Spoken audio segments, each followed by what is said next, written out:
আমাকে এখন রাজকুমার বা ফুলকুমারী এদের দুজনের সামনে কথাটা বলা ঠিক হবে না, কিছুতেই না।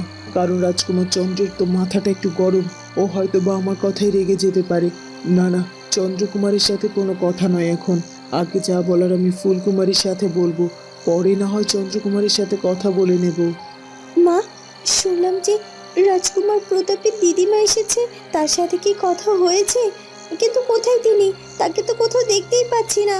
তিনি কিছুক্ষণ আগেই চলে গেছেন। কিন্তু মা, উনি উনি আমাদের রাজপ্রাসাদে এলেন আর এভাবে হুট করে চলে গেলেন কেন? আর তাছাড়া উনি কি বলে গেলেন? উনি বলছিলেন যে আমরা রাজকুমার প্রতাপের কোনো নিরাপত্তা দিতে পারিনি। রাজকুমার প্রতাপকে খুঁজে না পাওয়া যায় তাহলে আমাদের রাজ্যকে হুমকির মুখে পড়তে হবে। আর তোমরা দুজনে তো রাজকুমার প্রতাপকে খুঁজতে বারণ করে দিলে। আমি জানি না রাজকুমার প্রতাপের খবর তোমরা জানো কি না। যদি জেনে থাকো তাহলে তাড়াতাড়ি করে রাজকুমার প্রতাপের খোঁজটা জানিয়ে দেওয়ার ব্যবস্থা করো। আর হ্যাঁ ফুলকুমারী, তোমার সাথে আমার কিছু কথা আছে। হ্যাঁ হ্যাঁ মা, বলুন না কি কথা।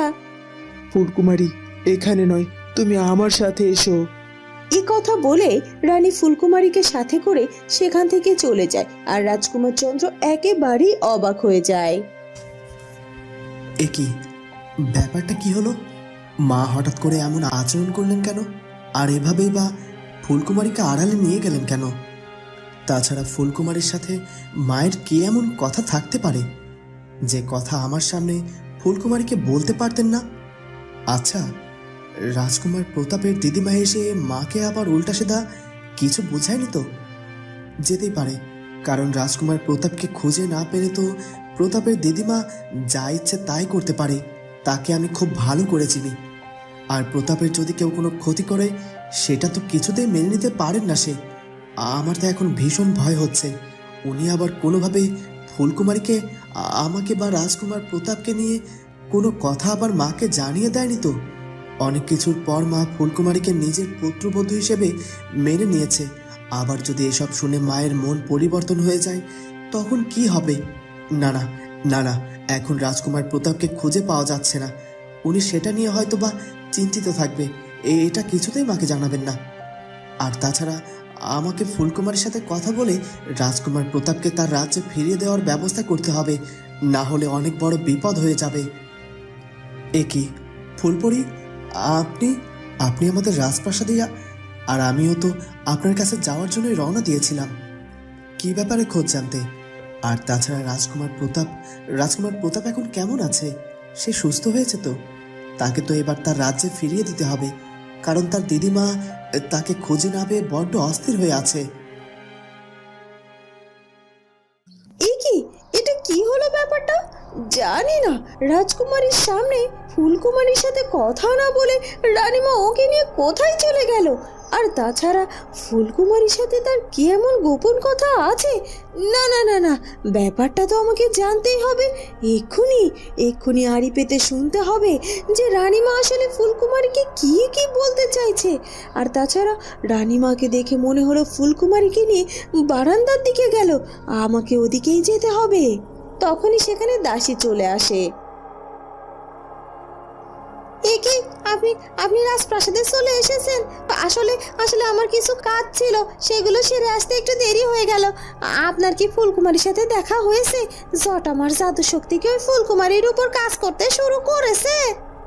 না না, এখন পর্যন্ত ওই ফুলকুমারী দিব্যি সুস্থ আছে। ও রাজকুমার চন্দ্রকুমারীর সাথে সুস্থভাবে ঘোরাফেরাও করছে। আর আমি এটা বুঝতে পারছি না এখনো কেন ফুলকুমারীর কোনো ক্ষতি হচ্ছে না। ফুলকুমারী সুস্থ অবস্থায় আছে, এটা তো হওয়ার কোনো কথা নয়। জটামা যেটা বলে সেটা তো করেই সারে। আর তাছাড়া জটামার শক্তি সম্পর্কে আমি খুব ভালো করেই জানি, তার শক্তি তো কখনোই বিফল হয় না। কেন, তোর কি মনে হয় আমি মিথ্যে কথা বলছি, তাই তো?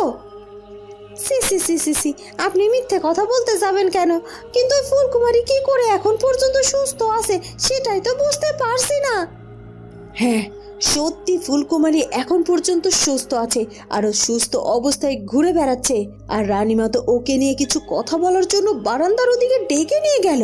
আমার তো মনে হচ্ছে নিশ্চয়ই এর মধ্যে কোনো না কোনো একটা ব্যাপার আছে। আমাকে একটু যেতে হবে, আড়াল থেকে সবকিছু শুনতে হবে। আর তাছাড়া কেন ফুলকুমারীর এখন পর্যন্ত জটামার শক্তি কাজ করছে না সেটাও তো আমাকে জানতে হবে।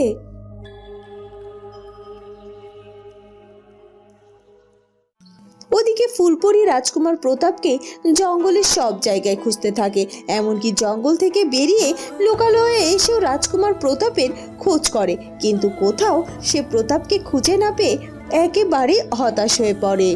এ কি, জঙ্গলের কোথাও তো রাজকুমার প্রতাপকে খুঁজে পেলাম না, এমনকি জঙ্গলের বাইরে লোকালয়েও তাকে খুঁজলাম, কিন্তু কোথাও তো তিনি নেই।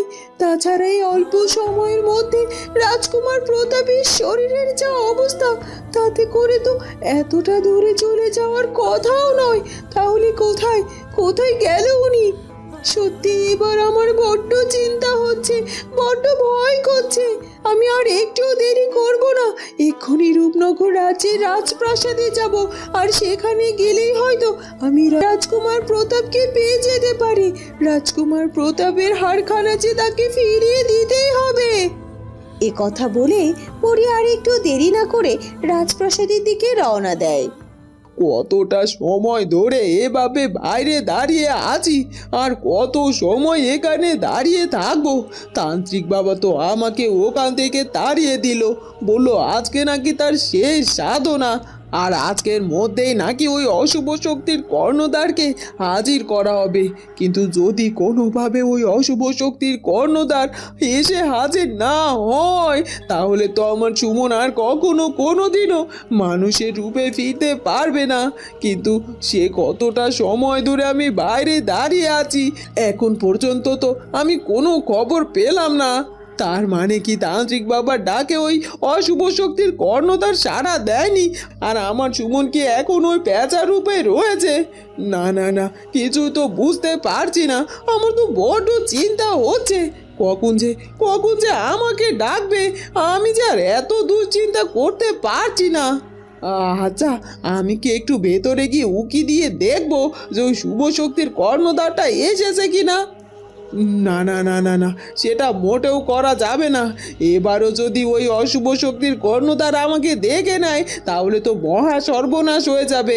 আমি কিছুতেই ভেতরে যাব না, এখানে ঠায় দাঁড়িয়ে থাকবো, দেখি কখন তান্ত্রিক বাবা আমাকে ডাকেন। রানীমা আমাকে কতটা সময় হলো এখানে ডেকে নিয়ে এসেছেন, কিন্তু উনি তো এখন পর্যন্ত আমাকে কিছু না বলে চুপচাপ এভাবে মন খারাপ করে দাঁড়িয়ে আছেন। কি হয়েছে কি ওনার কিচ্ছু তো বুঝতে পারছি না। সত্যি সত্যি এখন আমার বড্ড ভয় করছে। জানি না আজ আমাকে রানীমা কি বলতে এখানে ডেকে এনেছেন। আর তাছাড়া ওনার এইভাবে চুপ থাকাটা যে আমার মোটেও ভালো লাগছে না।